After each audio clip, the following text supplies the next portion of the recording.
नाम नहीं बताऊंगा। तो क्या नाम लगता नहीं बताऊंगा और चेहरा नहीं दिखाऊंगा। अगर दिखाया तो हो सकता है वीसी साहब मेरे पे धारा ठुकवा दे। सिटी नहीं है वो, एक अपने मोनार्की सिस्टम वहाँ मैं खड़ा अपने बच्चों को यही कहूंगा कि मेरे जितने भी जानकार हैं, जो भी मेरे बच्चे होंगे, मैं उनको डीयू नहीं भेजने वाला। मैं किसी प्राइवेट यूनिवर्सिटी में पढ़ा लूंगा, लेकिन मैं डीयू नहीं भेजूंगा, क्योंकि डीयू वो रहा नहीं। उनके पास शायद ऐसा फॉर्मूला है कि रात को वो मेरे को दाल चावल देते हैं और सुबह मैं बिरयानी बना के दे दूंगा। उनके पास शायद एक ऐसा फॉर्मूला, मेरे पास ये है कि प्रशासन कह रहा है ऑफलाइन क्लास चल रही है, हम सबूत दे रहे हैं, उनको क्यों नकार रहे हो आप।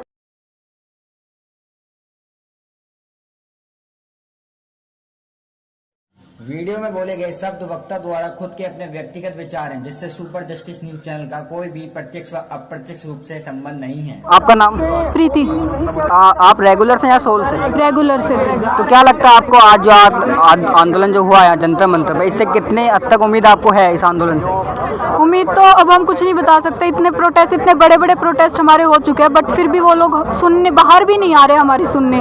तो उम्मीद तो बिल्कुल पता नहीं, हमें कुछ समझ ही नहीं आ रहा। तो अब छात्र जो है क्या करेंगे? वो भी एग्जाम नहीं मिला तो क्या वो परीक्षा देंगे ऑफलाइन? अभी स्टूडेंट्स का क्या है कि अगर एग्ज़ाम देंगे तो फेल ही होएंगे, सीधी सी बात है। कोई किसी को कुछ आता ही नहीं है, क्योंकि कुछ पढ़ाया ही नहीं गया है, तो कैसे करेंगे बच्चे। तो अभी तो कुछ कह नहीं सकते। बाकी बच्चे जो मेरे फ्रेंड्स हैं या जो मतलब जान पहचान जिनसे मेरी बात हुई, वो लोग कह रहे हैं हम एग्ज़ाम नहीं देंगे, क्योंकि अगर टाइम मिल के वो पढ़ के अगली बार एग्ज़ाम देंगे तो इससे अच्छा तो यही है कि वो अगली बार एग्ज़ाम दे दे। अभी एकदम फेल होने से तो अच्छा ही है। आगे की रणनीति क्या होगी इस आंदोलन की? अभी आगे की ये है कि अभी तो हम मतलब बंद नहीं करने वाले इस आंदोलन को, अभी तो चलता ही रहेगा। आगे देखते हैं, हम एचआरडी मिनिस्टर और यूजीसी के पास जाएंगे। पूनम। तो क्या लगता है आपको आगे की रणनीति क्या क्या है और क्या परीक्षाएं आप ऑफलाइन एग्जाम में देंगे या ओबीई की मांग को लेकर बैठेंगे? सर मैं भी दौलत राम कॉलेज में पढ़ रही हूँ, और जैसा कि सभी को पता है दौलत राम कॉलेज में सिर्फ 2 दिन ऑफलाइन हो रहा है। इस हफ्ते तो होगा भी नहीं क्योंकि छुट्टियाँ हैं, तो हमारा बेसिकली ऑनलाइन ही चल रहा है। जब ये ऑनलाइन ही स्टडीज़ करवा रहे हैं तो मुझे समझ में नहीं आ रहा कि ऑफलाइन क्यों एग्ज़ाम ले रहे हैं। जैसे ही हम कॉलेज में एंटर होते हैं तो ये बोलते हैं कि तुम्हारा 80 से 90% सिलेबस ओवर हो चुका है, इसलिए तुम अपनी प्रिपरेशन स्टार्ट कर दो। अगर हमें प्रिपरेशन ही स्टार्ट करनी थी तो हम घर बैठ के कर सकते थे, और हम इधर 17,000 वो रेंट दे रहे हैं पीजी का। हम पागल बैठे हैं इधर, और इवन अब वो बोल रहे हैं कि तुम अपनी एग्ज़ाम की प्रिपरेशन स्टार्ट कर दो, क्योंकि ऑफलाइन ही होने और तुम्हारे पेपर बहुत ज़्यादा टफ आने हैं। और इससे तो हमें डिप्रेशन हो रहा है कि हाँ हम कैसे वो स्टार्ट करेंगे, क्योंकि study material even up to the mark नहीं है, तो हमें वो भी अरेंज करना पड़ रहा है। बहुत सारी चीज़ें हैं सर जो हमें अभी करनी पड़ रही है खुद से। तो क्या लगता है आपको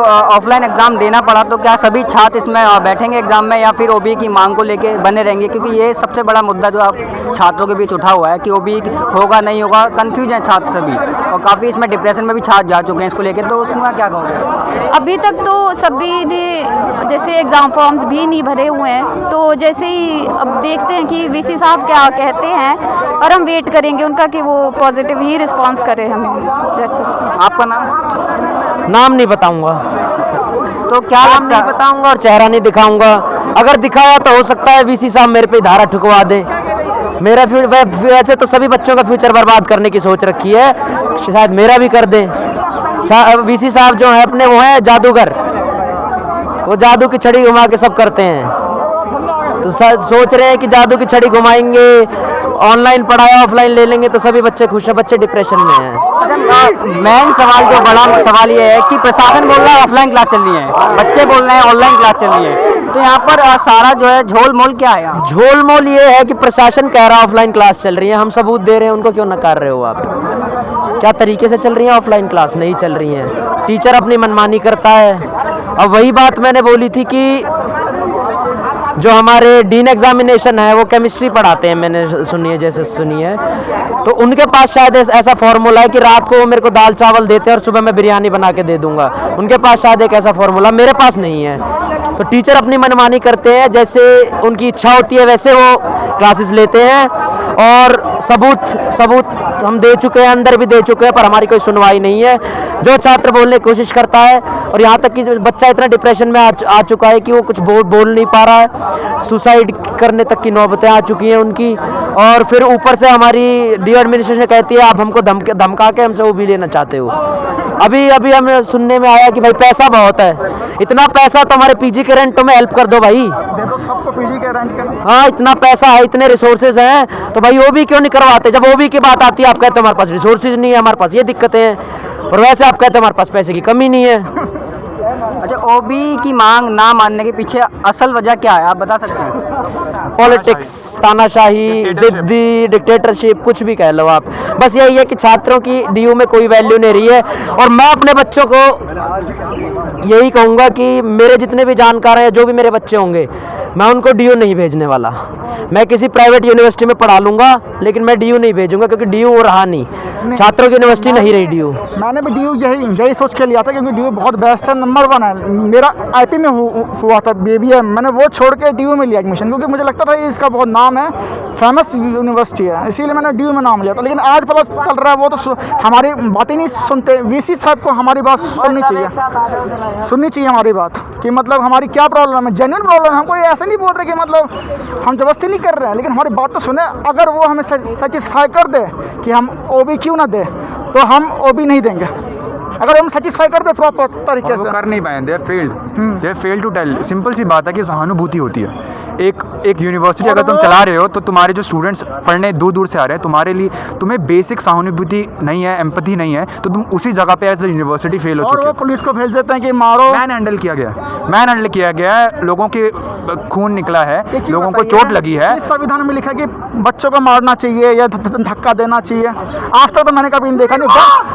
144 का मतलब यही होता है कि हम मतलब आतंकवादी हैं, टेररिस्ट हैं। हम तो बस बच्चे जो अपना हक मांग रहे हैं कि मतलब हमें OB चाहिए बस। और ये जितने भी प्रशासन तो कह रहा है 144 आपकी सुरक्षा के लिए लगाई गई है। नहीं, किस चीज़ की सुरक्षा? हम अपनी सुरक्षा खुद भी कर सकते हैं। हम बाहर से आते हैं, हमारे पेरेंट्स इतना कमाते नहीं है कि जितना ड्यू को खर्च करते हैं। मैं सोच रहा हूँ, लेकिन तब भी हमें वो फैसिलिटी दी नहीं गई है कि हम पेपर देने की हिम्मत नहीं हो रही है हमारे। सिंपल सी बात यही है कि फॉर एग्जांपल अगर ये जो 144 उन्होंने लगा दी, तो ये डर चुके हैं। इन्हें पता है कि हमारी जो पॉइंट्स है वो वैलिड हैं, पर इनकी दिक्कत है कि इनमें अकड़ इतनी आ चुकी है कि ये लोग सुनना नहीं चाहते, ग्राउंड पे आना नहीं चाहते। सिंपल सी बात है, AC के रूम दरवाजे बंद, बाहर जो चल रहा है उन्हें कोई फर्क नहीं और पड़ता। सेकंड बात, जब वो अनाउंसमेंट डीन का जब बोले थे सर को, डीन को हमने पूछा था कि सर अगर बच्चे फेल हुए तो उनका क्या होगा? कहेंगे हमें नहीं पता क्या होगा उनका।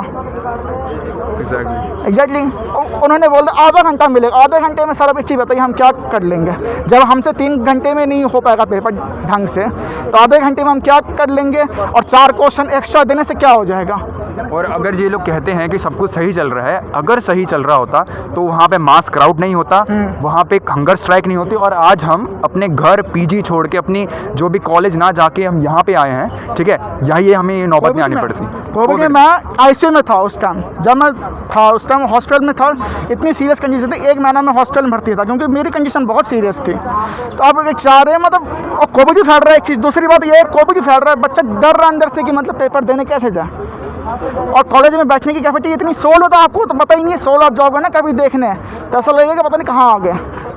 बैठने की जगह नहीं है वहाँ पे, बच्चे कैसे खड़े खड़े होकर क्लास ले रहे हैं। मेरा फ्रेंड है वो कह रहा है भाई खड़े खड़े होकर फिर क्लास ले रहे हैं, तो जबरदस्ती है ना। फिर ये तो क्लास दो तो सबको दो, नहीं तो किसी को मत दो। हाँ, मैं ये कहना चाहता हूँ कि जो हम SOL के स्टूडेंट हैं, जनरली हमारे साथ क्या होता है, हमारी वीकेंड्स पे क्लास लगती है, और हम इसलिए SOL में मैंने एडमिशन लिया था ताकि मैं अपनी फैमिली को भी सपोर्ट कर सकूँ। अब इनके साथ एक प्रॉब्लम ये है कि हमारी जो क्लासेस रख रहे हैं वो भी अल्टरनेट डेज़ में रख दे रहे हैं, क्लासेस रोज़ चल रही हैं, वो भी ऑनलाइन। अब मान लीजिए कि मैं एक प्रोफेशनल बंदा हूँ, मैं काम पे जा रहा हूँ, तो मैं वहाँ काम पे जाऊँगा कि मैं अपनी क्लास लूँगा।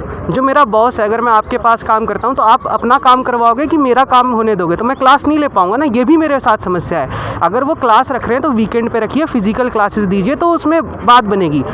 मटेरियल्स अपलोड कराइए, पूरा सब कुछ दीजिए, उसके बाद 2 महीने आराम से बच्चों को जैसे रेमेडियल क्लास दी जाती है उस तरह से अगर वो एग्ज़ाम लेते हैं तो अलग बात है। लेकिन इन्होंने दो सेकंड फेज़ जो इन्होंने रखा है, वो सेकंड फेज़ जो है SOL के लिए कोई काम का ही नहीं है। दूसरी बात, अगर इनको करना ही था वो भी तो 5th सेमेस्टर से करते क्लासेस चालू, तो बच्चे पेपर तो होते कम से कम कि चलो पेपर चालू है तो 5th मोटिवेशन नहीं क्या होती, अब अचानक खोल दिया जब लास्ट सेमेस्टर है, मतलब एग्जाम ब्रेक भी दिया, मतलब डुबकी भी नहीं बैठा दिया मैं। 70% सिलेबस तो पहले ही कवर हो चुका था।